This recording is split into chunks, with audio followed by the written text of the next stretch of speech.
शंकराचार्य स्वामी अविमुक्तेश्वरानंद सरस्वती इन दिनों काशी प्रवास पर हैं। इस दौरान उन्होंने वृंदावन के बांके बिहारी मंदिर के अधिग्रहण को लेकर नाराजगी जताई है। उन्होंने बांके बिहारी मंदिर का ट्रस्ट बनाकर सरकारी अधिग्रहण किए जाने का विरोध किया और वीडियो जारी करते हुए यूपी सरकार पर निशाना साधा। उन्होंने कहा कि जब वृंदावन के बांके बिहारी मंदिर का अधिग्रहण किया जा रहा है तो क्यों न सीएम अयोध्या से थोड़ी दूर पर स्थित गोरखपुर के गोरखनाथ मंदिर का ट्रस्ट बनाकर उसका भी अधिग्रहण करा दें, जिससे कि उनकी संपत्ति को सार्वजनिक संपत्ति घोषित कर दें।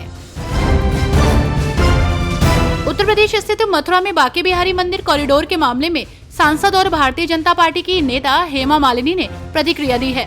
सांसद ने कहा कि मुझे बहुत खुशी है कि सुप्रीम कोर्ट ने आदेश दिया है कि कॉरिडोर बने। बहुत दिनों से हम सभी बांके बिहारी कॉरिडोर बनने का इंतजार कर रहे थे, क्योंकि दिन प्रतिदिन भीड़ बढ़ने के कारण वो बांके बिहारी मंदिर जी के दर्शन नहीं हो पाते हैं और उन्हें कुछ भी दिखाई नहीं देता या कोई और दुर्घटना हो जाती है। मैं बार बार बहुत दुखद समाचार सुनती हूँ। मैं भी बहुत परेशान थी।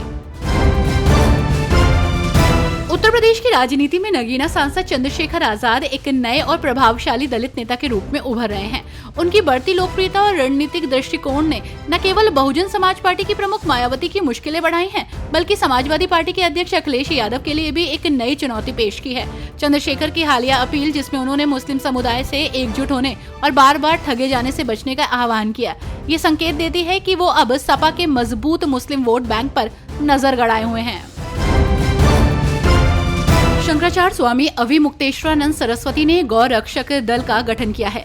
बिहार चुनाव में शंकराचार्य सभी 243 सीटों पर इसके उम्मीदवार खड़े करेंगे।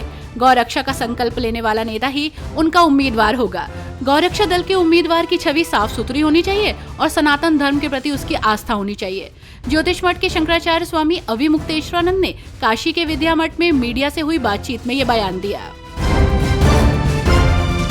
उत्तर प्रदेश सरकार ने मरीजों को बड़ी राहत दी है। अब लखनऊ समेत 6 जिलों में सिटी स्कैन जांच बिल्कुल मुफ्त होगी। इससे गरीब मरीजों को लाभ मिलेगा और वो अपना इलाज करा सकेंगे। पहले इन 6 जिलों में सिटी स्कैन के लिए मरीजों से 500 रुपए लिए जाते थे, लेकिन अब ये पैसा नहीं देना होगा।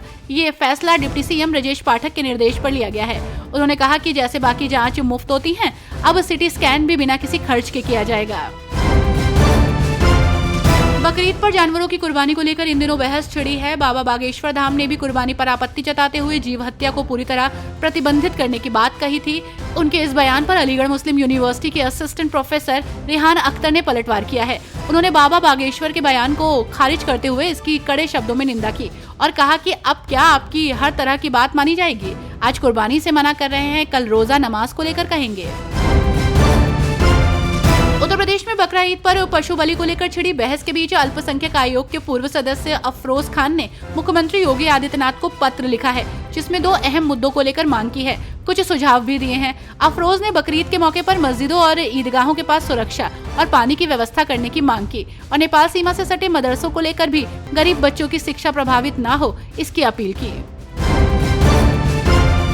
तो वहीं दूसरी ओर बरेली में ईद उल अजहा को लेकर मुस्लिम समाज के लोगों में उत्साह है। कई जगह बकरों के बाजार लगे हैं। प्रमुख बाजारों में रात तक बकरों की खरीदारी हो रही है। शाहदाना चौक पर लगी बाजार में सलमान और शाहरुख नाम के बकरे बिक रहे हैं। इनमें से कुछ की कीमत 1 लाख के पार पहुंच गई है। अब ट्रेन से कानपुर से लखनऊ आने में 1.25 से 1.5 घंटे नहीं लगेंगे, बल्कि 40 से 45 मिनट ही लगेंगे। कानपुर लखनऊ रेल मार्ग पर ट्रैक को सुधारने का काम पूरा हो चुका है। अब इस ट्रैक पर 120 किलोमीटर प्रति घंटे की रफ्तार से ट्रेन दौड़ेंगी।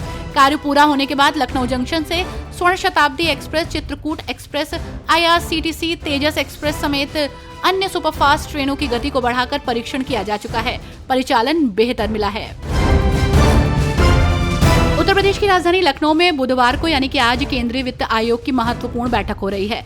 इस बैठक की अध्यक्षता मुख्यमंत्री योगी आदित्यनाथ कर रहे हैं, जिसमें विभिन्न विभागों के अपर मुख्य सचिव और प्रमुख सचिव शामिल हुए। बैठक में नगर विकास, पंचायती राज, ऊर्जा और राजस्व विभाग के अधिकारी अपने अपने क्षेत्रों का विस्तृत विवरण प्रस्तुत करते नजर आए। उत्तर प्रदेश सरकार इस अवसर पर केंद्रीय वित्त आयोग से राज्य के लिए फंड बढ़ाने की मांग भी कर सकती है।